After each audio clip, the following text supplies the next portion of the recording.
سے آیا ہے۔ اب آپ نے فرمایا فاستبشروا، خوشیاں مناؤ، فإن هذا القرآن طرفہ بأیدیکم وطرفہ بید اللہ، اس لیے کہ یہ قرآن وہ شے ہے کہ اس کا ایک سرا تمہارے ہاتھ میں ہے، ایک سرا اللہ کے ہاتھ میں۔ تو وصول الی اللہ کا مؤثر ترین طریقہ، تقرب الی اللہ کا مؤثر ترین طریقہ، سہل ترین طریقہ، شور شوق طریقہ وہ قرآن مجید ہے۔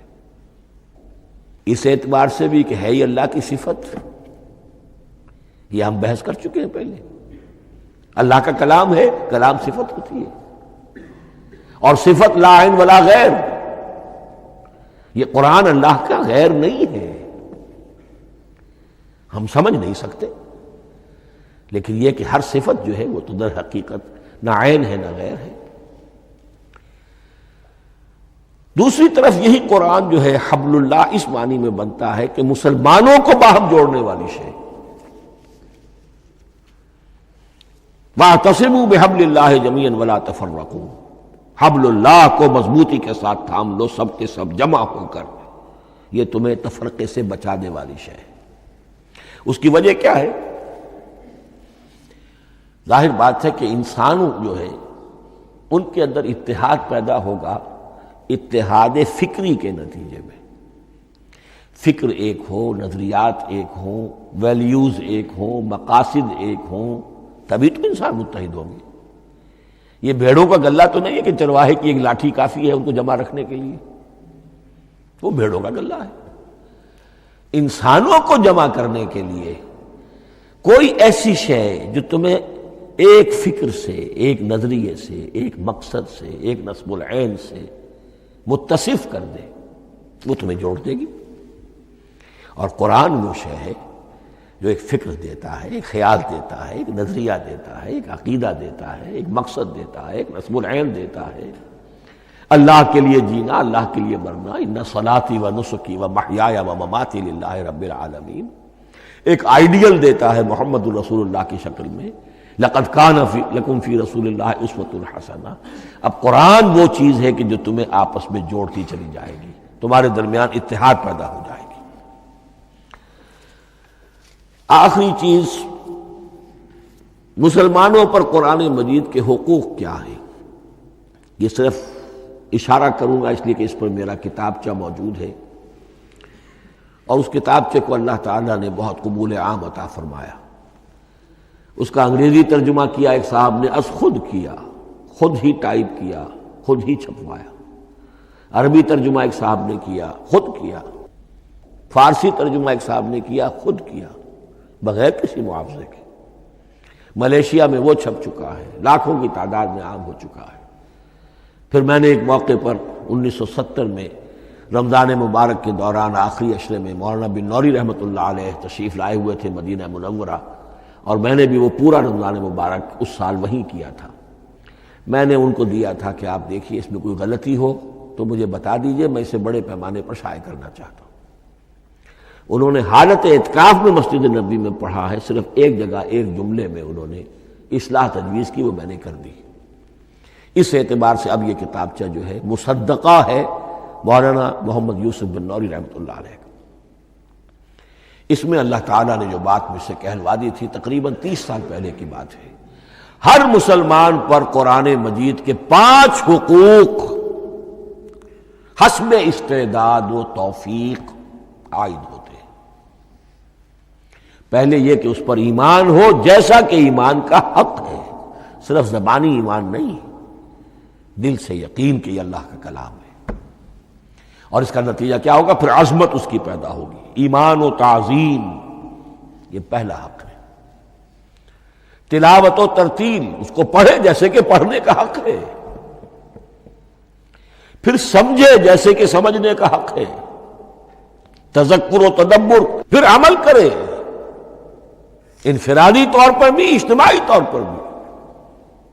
انفرادی طور پر جو آپ کی زندگی کے معاملات ہیں وہ آپ قرآن کے مطابق طے کریں، قومی سطح پر حکومت اور ریاست اور قانون اور سیاست، اس کے سارے تقاضے قرآن کے مطابق پورے ہوں۔ اور آخری یہ کہ اس قرآن کو پہنچائیں اور عام کریں، جس کے لیے حضور نے اس حد تک اس میں عمومیت کر دی ہے کہ بلغوا انی ولو آیۃ، پہنچاؤ میری جانب سے خواہ ایک ہی آیت پہنچاؤ، میرا کوئی امتی اس سعادت سے بالکل محروم نہ رہ جائے۔ اول تو خیرکم من تعلم القرآن وعلمہ، تم میں سے بہترین لوگ وہ ہیں جو اسی کے لیے اپنے آپ کو وقف کر دیں، قرآن پڑھیں اور پڑھائیں، سیکھیں اور سکھائیں، سمجھیں اور سمجھائیں۔ اس لیے کہ سمجھنے اور سمجھانے، سیکھنے اور سکھانے، پڑھنے اور پڑھانے کا بھی کوئی ایک لیول تو نہیں ہے۔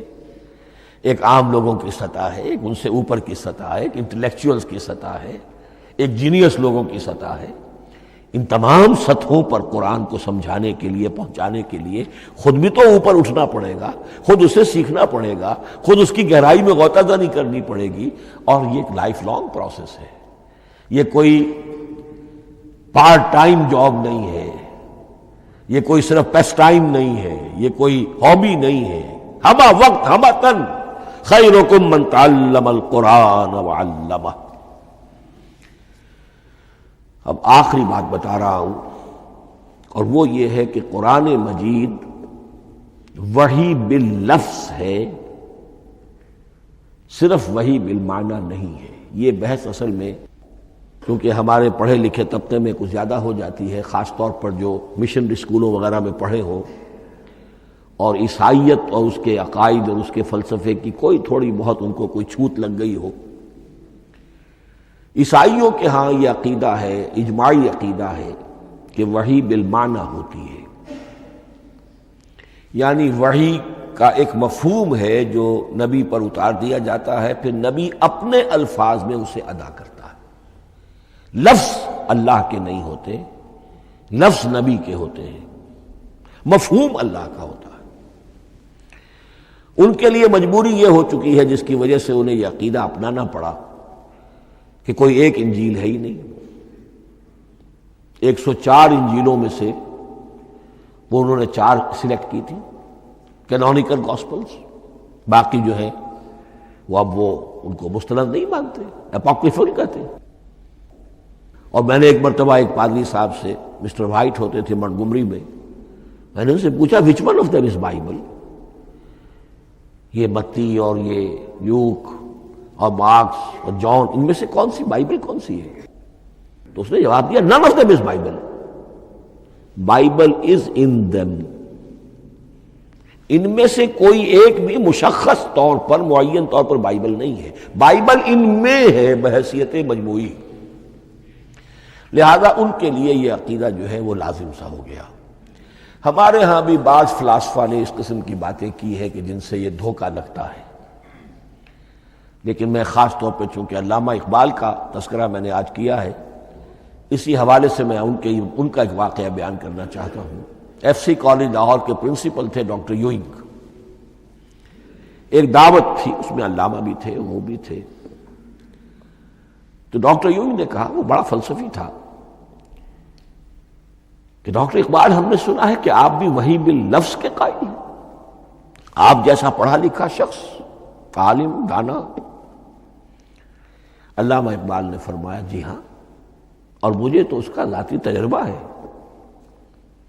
مجھ پر تو جو شعر نازل ہوتے ہیں وہ الفاظ میں ڈھلے ہوئے ہوتے ہیں، میں ان میں تبدیلی کرنا چاہوں تو نہیں کر سکتا۔ تو اگرچہ اس جواب کو ہم کہیں گے کہ یہ الاجوبۃ المسکتہ، مسکت، چپ کر دینے والا جواب تھا کہ جو علامہ اقبال نے دیا، لیکن ذہن میں رکھیے یہ کہ جو وحی باللفظ ہے وہ ختم ہو چکی محمد رسول اللہ صلی اللہ علیہ وسلم پر۔ وحی رسالت وحی باللفظ ہے، وہ ختم ہو چکی۔ البتہ الہام، کشف، رویا، القاء، یہ وحی بالمعنی ہے، یہ کوئی ایک شے ہے جو دل میں ڈال دی جاتی ہے۔ اس کے دروازے آج بھی کھلے ہوئے ہیں، اور یہ جان لیجئے قرآن مجید کی حقانیت کا جو اصل ثبوت ہے وہ یہ ہے کہ آپ اسے اپنے باطن کے اندر محسوس کریں۔